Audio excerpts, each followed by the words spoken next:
How are you now? James Whelan, occasional talking here for smallcaps.com.au. Joined here at a bit of a debrief. We've got the surf club at Noosa. The Noosa mining conference is over. It is done. It is behind us. It's been 3 days of absolute chaos. We've seen some stories. We've told some tales. We've heard about copper. We've heard about lithium. We've heard about graphite. We've heard about PGM. We've heard about silver. There isn't a mineral that we haven't covered over this entire time, and I think it's been wonderful. I'm joined here by superstar, rising star, Blake Reid, who's part of our team here at Small Caps. Blake, what's your main takeaways from the Noosa Mining Conference, mate? Thanks, James. You know, a lot of great takeaways. There's been a lot of companies that we've been speaking to online. Good to see them in person. The aerial sector was booming at the start of the week. It's had a bit of a crash today, but still a lot of positive sentiment there.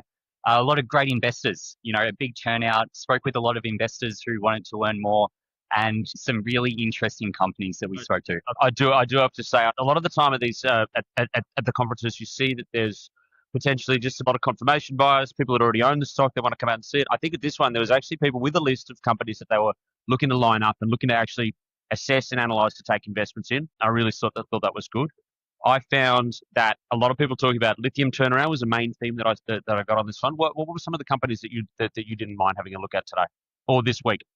I'll just look down at the list here because there was so many. Everyone had an interesting story. Venari Minerals was a really interesting one. They've got a project out in Nevada that they're starting to drill, which is gold. I heard a lot of Nevada stories over this time too. US assets, incredible. Yeah, absolutely. Telga Group is another interesting one. They're graphite out of Sweden. Mark, who we spoke with, is very across what's going on in graphite. He was over at the White House just a couple of weeks ago meeting with those guys there. So, you know, a lot's brewing from their side. A couple of others that I'll just name off. LINQ Minerals, who just IPO'd. Clive is a quality leader of that company as well. Really good background.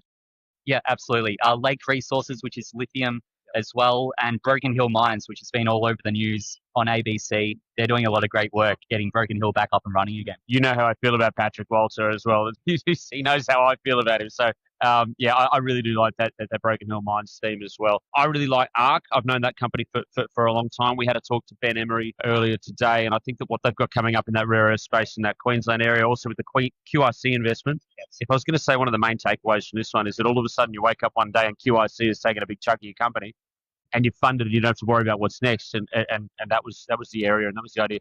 Kazali Resources, Tara tells a really good story. We met her at Pizza and Pitch on Tuesday night, followed it up with a conversation later on, and they've got an asset that's out there, and I think that's one that people might need to pay attention to. What else have you got over here that I didn't mind actually having a look at? Yeah, that was a good one. That was also a good one. That was it. Southern Palladium, had a chat to them today as well. Yes. They've got South Africa. Don't be afraid to invest in South Africa. It's controversial, but I think it's okay. Greenvale Energy, I reckon Alex Cheeseman, congratulations. You were actually a very, very good interview. I would have been happy to give them best interview. Of course, it's for Patrick Walter, and my love for that man. But the Greenvale Energy was fantastic. He really tells a good story on that. And Galan Lithium too. JP, a heck of a character, and I think that's one that people want to have on their watch list as well. Yeah, a really good conference. It takes its toll, so there might be a beer for us later. I think that you've done a great job, Blake. Thanks, James. Yeah, no, it was great. These events at the moment, especially with small cap stocks, it's been fantastic. There's so much interest. The investors are there. They're looking for the next opportunity. They're looking for alpha in the market, and there's plenty of interesting stocks out there. Not bad at all. Okay, we've got a flight home, and I think that there might be a little sleep and a little bit of work, but a great debrief, Blake, and thanks very much for joining us, mate. Yep. Thanks, James. Cheers.